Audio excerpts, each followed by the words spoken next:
La segunda parte del libro Don Quijote de la Mancha, escrito por Miguel de Cervantes Saavedra, lleva el título El ingenioso caballero Don Quijote de la Mancha y es publicada en 1615, 10 años después de la primera parte.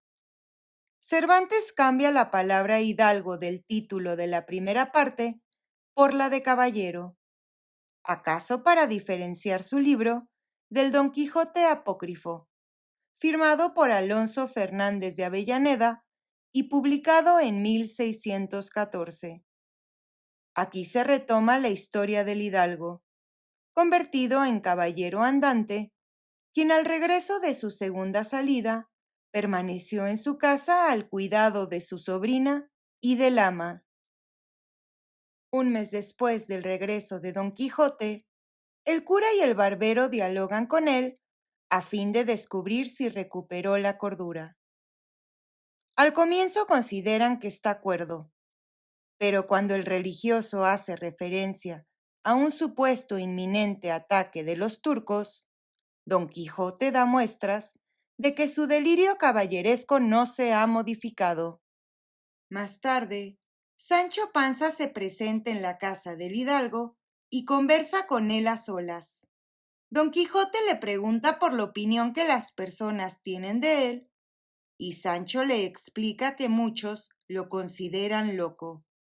Además, le cuenta que el bachiller Sansón Carrasco comenta que circula un libro en el que se narra su historia, llamado El ingenioso hidalgo Don Quijote de la Mancha.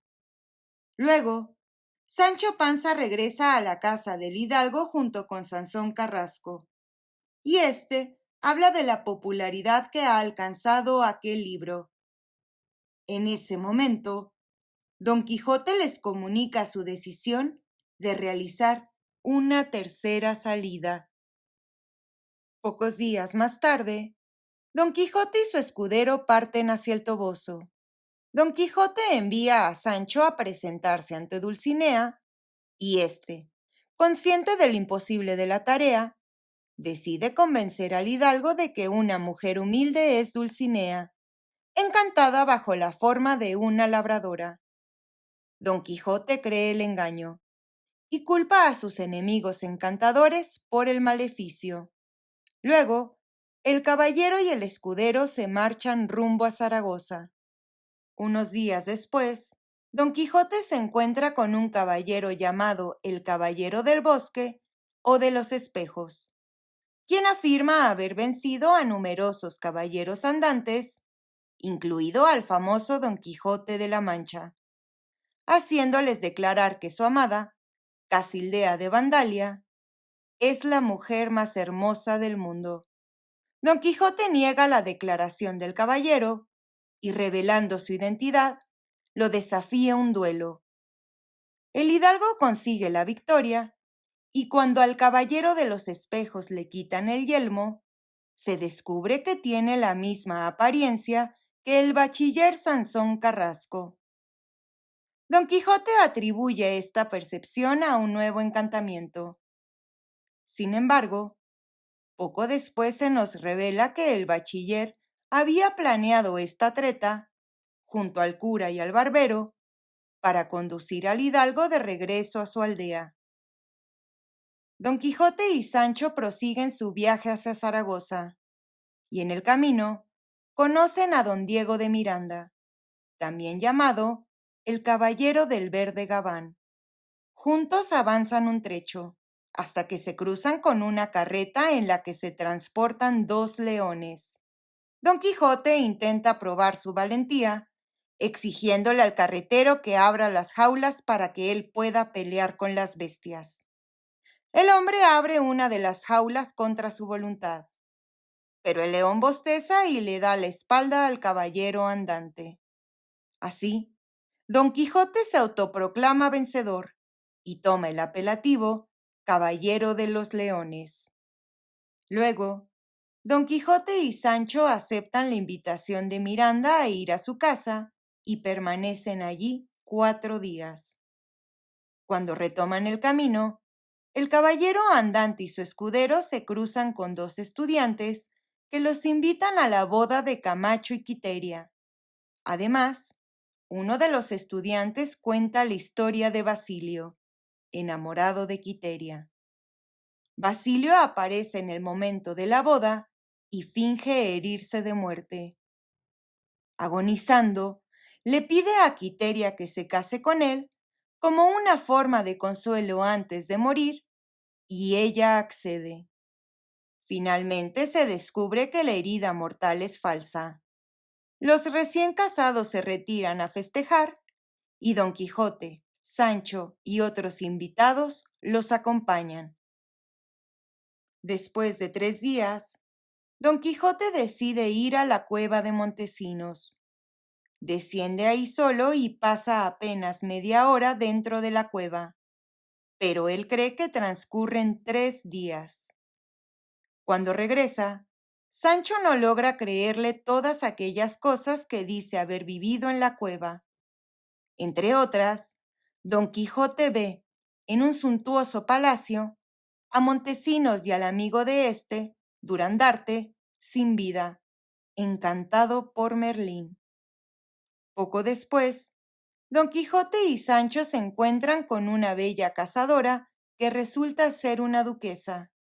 Ella y su esposo, lectores del primer libro de Don Quijote, invitan al caballero y a su escudero a quedarse en su castillo. Allí, montan diferentes situaciones ficticias para divertirse con los delirios de caballería de sus huéspedes. Luego de uno de estos montajes, en uno de los cuales le hacen creer a Don Quijote que para desencantar a Dulcinea, Sancho debe darse 3.300 azotes, el duque le otorga al escudero una ínsula para que gobierne. Don Quijote le da consejos a Sancho sobre cómo gobernar. Luego, el escudero toma posesión de su gobierno en un sitio que, según le dicen, se llama la Ínsula Barataria. Esta posee aproximadamente 1.000 habitantes y está situada a poca distancia del castillo. Allí, Sancho Panza demuestra ser un gobernador justo. Sancho Panza gobierna la supuesta ínsula durante 7 días, acabados los cuales, decide volver con Don Quijote, ya que considera que el puesto de gobernador conlleva demasiadas responsabilidades para él. El hidalgo y su escudero abandonan el castillo de los duques poco después y reemprenden el viaje a Zaragoza. En el camino, se hospedan en una venta, en la que el hidalgo escucha hablar a 2 caballeros sobre la segunda parte del libro Don Quijote. El hidalgo lee superficialmente algunos pasajes del libro y lo desestima. Pero como en el libro apócrifo existe una aventura del caballero andante en Zaragoza, decide cambiar el rumbo de su viaje y partir hacia Barcelona, para poner en evidencia la falta de verdad en la que cae aquel libro. Un día, Don Quijote se encuentra con un caballero que se hace llamar el Caballero de la Blanca Luna, quien lo desafía a enfrentarse en un combate. El hidalgo accede y resulta vencido, por lo que se ve obligado a retirarse a su aldea y abstenerse de buscar aventuras caballerescas por 1 año. Poco después, se revela que el caballero de la Blanca Luna era en realidad el bachiller Sansón Carrasco, quien, con la intención de proteger a Don Quijote de su locura, decidió fingir, una vez más, ser un caballero andante y desafiar al hidalgo. De regreso a su aldea, en una posada, Don Quijote encuentra a un hombre llamado Álvaro Tarfe. El hidalgo recuerda haber leído aquel nombre en el libro apócrifo de Don Quijote, por lo que decide dialogar con él. Álvaro afirma conocer al otro Don Quijote, pero luego de la conversación, concluye que el verdadero Don Quijote es aquel con quien está dialogando. Poco después, Don Quijote y Sancho Panza llegan a su aldea, donde los reciben el cura y el bachiller con gran contento. Juntos se dirigen a la casa del hidalgo, donde los esperan la sobrina y el ama de Don Quijote, y la esposa y la hija de Sancho, Teresa Panza y Sanchica. Don Quijote dialoga con el cura y con el bachiller y les comunica su deseo de hacerse pastor durante aquel año en el que debe abstenerse del ejercicio de la caballería andante. Les explica que desea entretenerse en la soledad de los campos y entregarse a los pensamientos amorosos. Además, los invita a acompañarlo en el ejercicio pastoral. El cura y el bachiller aprueban la decisión y se disponen a acompañarlo viviendo como pastores. Don Quijote cae enfermo poco después, acaso por la melancolía que le produce verse vencido, y pasa algunos días con fiebre. Durante ese tiempo, sus amigos lo acompañan y procuran alegrarlo. Además, el bachiller y Sancho Panza lo instan a emprender su vida de pastor. Un día, el hidalgo despierta autorreconociéndose como Alonso Quijano, también llamado el Bueno, y afirma que antes estaba loco, pero que ha recobrado la cordura. El cura lo constata, y pocos días más tarde, el hidalgo, luego de dictar su testamento y despedirse de todos, muere en paz.